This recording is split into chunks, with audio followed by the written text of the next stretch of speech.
What's going on, guys? Fable here, back on another video. And before we even start this video, don't do anything at all that I mention, like that even mention in the story.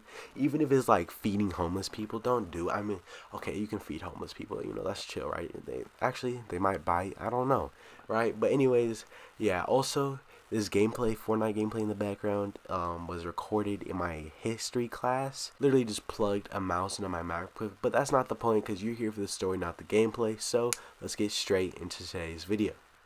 So this all starts off as a normal day, right? Wake up, go to school, none of that really matters. But on my way home from school, I was with two of my homies. We were just chilling, right? Skating home on our normal route home. Basically, no bullshit. We just were coming home from school. And as we were going home, one of my homies who doesn't need a name, right? Fuck the names. I'm done with giving people names. But anyways, this homie, he was like, hey, you guys want to stop by the dollar store? And now being broke 13-year-olds that we were at the time, I'm like, what the fuck? Like, no. And I was like, I don't have no money, right? And he's like, who said anything about money? And I'm like, you sure? Like, you really want to just steal from the dollar store? Like, what the fuck? And he was like, yeah, why not? So, like, I mean, alright, I guess, if you say so, right? So we walk into the dollar store, and we may or may not have slipped a few things into our pockets. That's not the point, right? But we dip out, got the goods, right? And everything was going well. No security came after us, no employees were yelling at us, right? We thought we were in the clear. So we dap the homies up, go home, eat the candy that we may or may not have acquired, of course, and it was just a good night, right?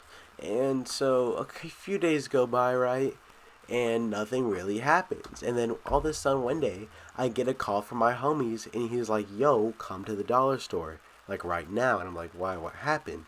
And he's like, well, I went back in to go buy something, or, steal something, that's not the point. But he's like, I went to go back in, and security pulled me aside, and they were like, yo, caught you and your homies on the camera stealing, like, what the fuck?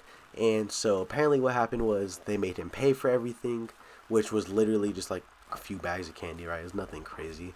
And one of the homies dared me to go like grab a Fanta bottle, and I didn't want to do it, but he like made me grab, not even Fanta, it was some off-brand soda like Dr. K or something, not even Dr. Pepper, it was some off-brand shit. Like, who the fuck is Dr. K, and why is he in my store, right? But so they made me grab a soda bottle and like just run out the store with this 2 liter in my arm, just like jogging out the store with it tucked under my arm like a football, right? But they made him pay for that. They threatened to call the cops. And like, hey, you're banned. You and your friends are banned. You can't ever come back, or we'll call the cops on you. And the first off, that was bullshit. We went back literally a couple of days later.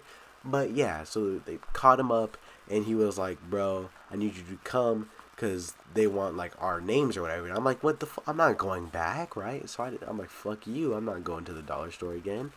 But apparently what happened was, because of the Fanta bottle, they only saw me getting the Fanta bottle, right? They didn't see me stealing earlier because I'm just too slick with it, right? But they were like, so the man that grabbed the Fanta bottle, he was too fast in the cameras to get a description of him. But we got him in a description of the other kid, even though he didn't even do anything. He was just kind of walking around the store. He was like, we got a description of them. We can't get the man who was with the soda bottle. And apparently they were like, and he knocked over an elderly lady on his way out. He assaulted an elderly, and like, that's fucking bullshit. I didn't see no elderly women anywhere, bro. There wasn't one within 100-mile radius. I mean, probably 100 miles, but like, there was not one in the building. They're just making shit up at that point, right? But anyways, homie got caught up, told me to come back. I was like, fuck you. And apparently they let him off with just like a warning and like banned him and made him pay for everything. Luckily, nothing worse happened because he could have gone really fucked, right? We could have all gone fucked if they caught us at, like, while we're at the store, whatever. But more of the story, guys, don't shoplift. It's not smart, and don't let your friends convince you to do any shoplifting, right? Because even though I kind of got peer pressured into it, I still decided to do it myself. So that's on me. Don't be stupid like me, guys. Like, it's exactly what I said at the beginning of the video. But yeah. We're so lucky we didn't get arrested. They didn't want to press charges against my homie while they caught him up at the store. And you guys already know that, like, and let me tell you, literally a couple days later we went back and did it again. But yeah, thank you guys so much for watching this video. If you enjoyed it, then please consider subscribing. Remember, don't be like me. This is Fabled. Peace.